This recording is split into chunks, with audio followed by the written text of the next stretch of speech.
अजितदादा आणि सुनेत्रा पवार या दोघांपैकी सगळ्यात जास्त संपत्ती कोणाकडे तुम्हाला माहिती आहे का? तुमचं उत्तर असेल की ऑफकोर्स अजितदादांकडेच. तर नाही. काल सुनेत्रा पवार यांनी बारामती पोटनिवडणुकीसाठी अर्ज भरला आणि त्यांच्या प्रतिज्ञापत्रात लिहिलेल्या संपत्तीची सध्या सगळीकडे चर्चा सुरू आहे. सुनेत्रा पवार यांच्याकडे एकूण संपत्ती आहे तब्बल 127 कोटी. आता यामध्ये नक्की काय काय आहे ते पहा.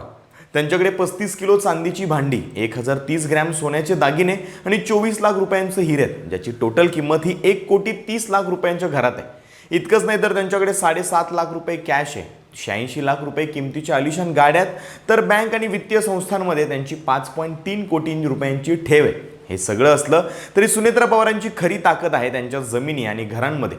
पुण्यातल्या कल्याणी नगरमध्ये 4 कोटींचा फ्लॅट, सिंध सोसायटीमध्ये 10 कोटींचा वारसा हक्काने मिळालेला फ्लॅट आणि मुंबईतही अलिशान मालमत्ता आहे. बारामती तालुक्यात काटेवाडी, येळेवाडी, सोनगाव, ढेकळवाडी, वंजारवाडी, जळोची आणि मुळशीमधील गोडावेवाडी इथं 13 कोटींची शेतजमीन त्यांच्याकडे आहे. तर 50 कोटींपेक्षा जास्त किमतीची बिगर शेती जमीन सुद्धा आहे. थोडक्यात सांगायचं झालं तर त्यांची स्थावर मालमत्ता जवळपास 97 कोटींच्या घरात जाते.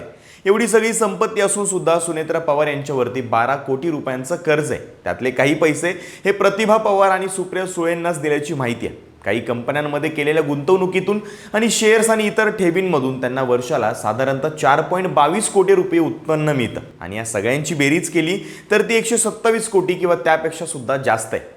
हेच अजितदादा इतक्या वर्ष राजकारणामध्ये आणि समाजकारणात होते तरी त्यांच्या नावावरती 124 कोटींची संपत्ती दाखवण्यात आली होती, जी सुनेत्रा पवारांच्या संपत्तीपेक्षा सुद्धा कमीच आहे.